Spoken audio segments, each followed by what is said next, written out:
हमने शहर को दी एक नई पहचान, हम हैं सिंघानिया बिल्डकॉन। मध्य प्रदेश में कोरोना की चौथी लहर की आशंका के बीच एक खतरनाक बीमारी ने दस्तक दी है। रीवा और शहडोल संभाग के जिलों में स्क्रब टाइफस बीमारी के मरीज मिले हैं, जिसके बाद कई जिलों में अलर्ट जारी कर दिया गया है। स्क्रब टाइफस के सबसे ज्यादा मरीज सतना और शहडोल में सामने आए हैं। इस बीमारी के फैलाव के मद्देनजर स्वास्थ्य विभाग ने जबलपुर संभाग के जिलों में भी अलर्ट जारी किया है। जबलपुर संभाग के रीजनल हेल्थ डायरेक्टर ने इस बीमारी से बचाव की एडवाइजरी जारी की है। साथ ही सभी संदिग्ध मरीजों के सैंपल जांच के लिए आईसीएमआर लैब भिजवाने के निर्देश दिए हैं। जबलपुर संभाग को सतर्क कर दिया गया है क्योंकि इससे लगे हुए 2 संभागों में इसके मरीज आए हैं, तो इसलिए हम लोग पूरी तरह से सचेत हैं। हमारी टीम जो है ये लगातार संपर्क में है जिलों के कि इस तरह का यदि कोई मरीज आए तो उसका तुरंत परीक्षण हेतु, जांच हेतु उसे आईसीएमआर भेजा जाए। और आइए आपको बताते हैं कि ये बीमारी क्या है और इसके लक्षण क्या है। स्क्रब टाइफस एक बैक्टीरियल डिजीज है जो चूहों के जरिए तेजी से फैलती है। इसके संक्रमित को बुखार, सरदर्द, जोड़ों का दर्द, मांसपेशियों में दर्द, खांसी, शरीर में दाने निकलने की समस्या होती है। अगर ये लक्षण हो तो आप तुरंत डॉक्टर से मिलिए।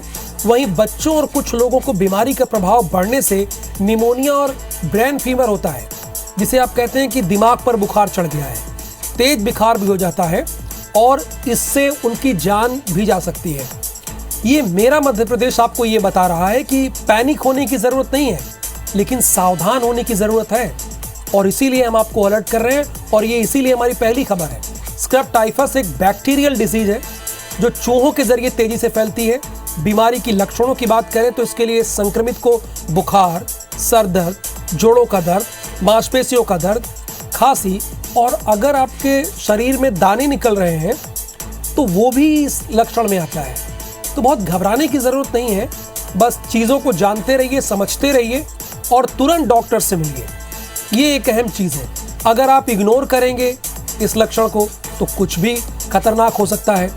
इसीलिए IBC 24 आपको अलर्ट करता है, आपको सावधान करता है। हम ये बिल्कुल नहीं चाहते कि आप पैनिक हो जाइए, घबरा जाइए, लेकिन लक्षणों को जानिए, समझिए और तुरंत जो आपके स्थानीय डॉक्टर हैं, नज़दीकी डॉक्टर हैं, उनसे कंसल्ट कीजिए। तो ये हम आपको दिखा रहे हैं स्क्रब टाइफस से सावधान रहने की ज़रूरत क्या है, उसके लक्षण भी बता रहे हैं। चूहों के जरिए तेजी से फैलता है।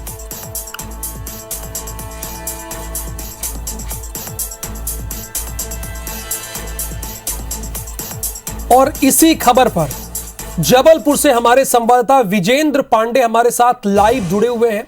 इनसे ये जानने और समझने की कोशिश करेंगे कि स्वास्थ्य विभाग इस बीमारी को लेकर क्या गाइडलाइन जारी किया है और वो इसके लिए क्या कर रहा है और लोगों को किस तरह से सावधान रहने की जरूरत है।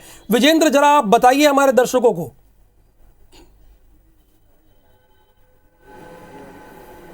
बेशक राहुल, कोरोना की चौथी लहर की आशंका बरकरार है। ये कहा जा रहा है कि आने वाले कुछ माह में 4th वेव जो है वो दस्तक दे सकती है, लेकिन इस बीच स्वास्थ्य विभाग की चिंताएं और आम लोगों की भी चिंताएं बढ़ी हैं, क्योंकि एक नई बीमारी या हम कहें कि एक खतरनाक बीमारी स्क्रब टाइफस ने दस्तक दी है।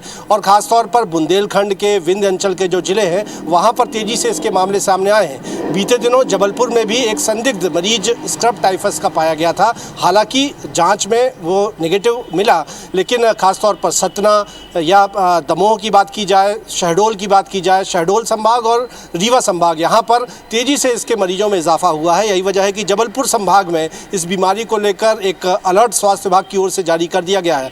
एक एडवाइजरी भी जारी की गई है कि लोग कोशिश करें कि चूहे घरों पर ना रहें, कि जिस खाद्य पदार्थ को, सामग्री को चूहे अगर छू लेते हैं, ऐसी आशंका है, तो उसका सेवन ना करें और स्वच्छता का विशेष तौर पर ख्याल रखें। इस तरह की एडवाइजरी जरूर स्वास्थ्य विभाग ने जारी की है। और साथ ही साथ ये निर्देश दिया है कि अगर इस बीमारी के वो तमाम लक्षण जिसका अभी हमने जिक्र किया, उससे पीड़ित कोई मरीज होता है तो उसके जांच सैंपल जो है वो करवाए जाए। एलाइजा टेस्ट जो कि ब्लड टेस्ट के ज़रिए इसकी पुष्टि होती है, वो ICMR जो जबलपुर में स्थित है वहाँ पर इसकी जाँच की सुविधा है। लिहाजा ये निर्देश स्वास्थ्य विभाग की ओर से तमाम तमाम अस्पतालों को और जिलों को दिए गए हैं, स्वास्थ्य महकमे को दिए गए हैं कि कोई भी संदिग्ध मरीज जो कि जिसमें लक्षण है स्क्रब टाइफस के, उसके सैंपल लें और ICMR में जांच के लिए भेजें ताकि इस बीमारी का और फैलाव न होने पाए। विजेंद्र, फिलहाल बहुत सारे जो हमला है लगातार ये सवाल कर रहे हैं और आपके जरिए जानना भी चाहते हैं, चूंकि आपने सबसे पहले इस बीमारी के बारे में बताया और आप ही ने रीजनल डायरेक्टर से बातचीत भी की, एक्सक्लूसिव बात भी किया, तो ये बताइए क्या ये छूने से भी फैलता है क्या?